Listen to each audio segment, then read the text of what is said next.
this market makes stupid people look really smart. And we've seen this time and time again with brand new investors.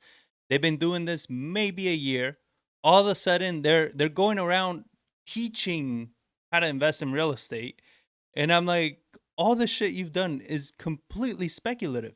Like every investment you've done, it's been something that's like, I think we talked. I got into it and I did this and I had all these problems, but luckily I made money. And I'm like, this is something that I try to tell people when you're gonna, especially all of our deals are funded by private funds, private individual that have retirement accounts, whatever it is, and they lend us the money. I tell them, like, if you're looking for other investors to lend money to, whoever it is, make sure they have years of positive track record. Yeah. Not somebody that just started in something a year ago that did one or two deals. That could be accidental success just because of where the market is. Yeah. If somebody's been especially last doing 2 this, years. right? If somebody's been doing this for, let's say, 5, 6, 10 years, and over that time, their business has grown. They've actually have a track record of making money consistently. They've done, hundreds of deals. They can prove it. Ask them, like, if the market doesn't continue to do this, what's your plan?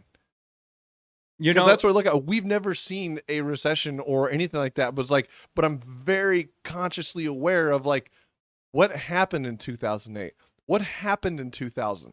That's what drove me to put that market data together, the market update. It's like, I want to know what's happening, not just being like, woo, do. I've always been making money. I'm just going to go about my way. Those are the people that get drastically hurt, that don't pay attention to the market, that don't study the market, that are only in it to make money. That post that I tagged you on Instagram the other day, like, it was perfect. I was looking through it. I was like, I've never worked for money. And Diddy's like, it was Ray Dalio talking to Diddy, and he's like, yeah, me neither. It's like, I love the game. Yeah. And just so happens that I was so good at it that I was rewarded for it financially. And like for us, like, I love the game. The money's great, but it's not why I do this. And because it's what we talk about. If you're gonna get into real estate, and I had this discussion with a young man a few weeks ago. He came by. He wanted some advice on how to get started in real estate. And we were talking about it. And he's asking me, like, what's gonna make me the most money? Do I get into multifamily or wholesaling? I was like, that's the wrong question to ask. What's going to make you the most? You can make money on either one of those. Yeah. You know what I'm saying? Like, I know wholesalers that are making millions, and I know multifamily investors that are making millions. And I know multifamily investors are losing money and wholesalers are losing money. Like, the question is, like, do you like this business? Do you care enough, like, to spend the next 100, 200 hours 100% submersed in real estate to learn the ins and outs? Let's bump that up, the 10,000 hours. Well, to get good at something. I'll be shocked. I'll be stunned if they were to spend 20 hours. Yeah. Doing this stuff. Because that's the thing with most people. They make up their mind. They're like, yes, I want to do real estate. All right, I watched 2 10-minute YouTube videos. All right, I got it. Okay, let me go do some marketing. Yeah. You don't got shit. 10 minutes? There's so much more in real estate. And our acquisition manager, Alicia, she was telling me the other day, she's like, because she listens to the podcast too, and she's like, you're right. Like, we haven't done a deal, and she's done, 13 deals this year? And she's like, we haven't done a deal that's been the same as the previous one. I was like, exactly. Like, that is what I'm trying to tell people. Like, just because you get the overall idea or a concept of wholesaling or flipping or multifamily, it's like when you get into the nuts and bolts, there's a lot of nuance there that you don't understand. I mean, they're similar, but they're not the same. And we just bought one this week. There's 5 heirs to the property, and there was no will. Mm-hmm. And 2 of the family members didn't get along with the other 3, and one of them wasn't even in here in San Antonio. It's like, and we got to put that together. Mm-hmm.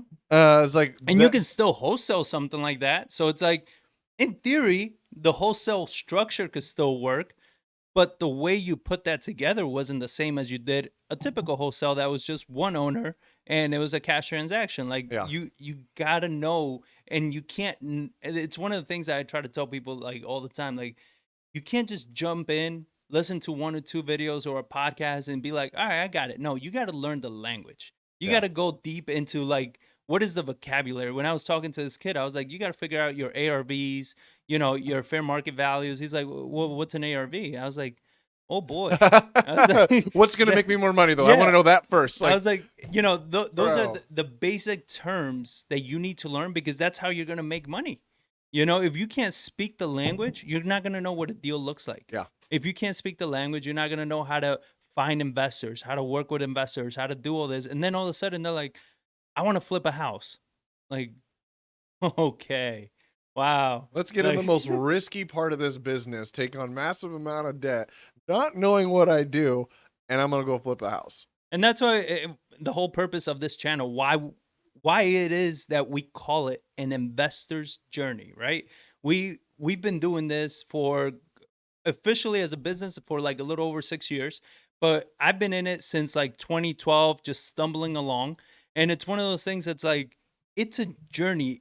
We started wholesaling, we transitioned to flipping, we went into buy and hold, we've been building houses. Now we're thinking of pivoting into multifamily. We're debating depending on what the market is. And then guess Done some what? short-term rental work. Yeah. Maybe yeah, we got an Airbnb, and then at some point the market shifts, and we might have to go back to wholesaling or back to flipping. It's like it's a journey. It's not one of these things that's like wholesaling or multifamily, or I'm just gonna do flipping. It's like if you're that close-minded that you're not trying to learn the business overall, owner finance, storage units, mobile home parks, like there's so much to learn in this business. And if you don't love the business enough to want to learn it to that extreme and obsess over it to that extreme, when the market shifts, like you're out of business.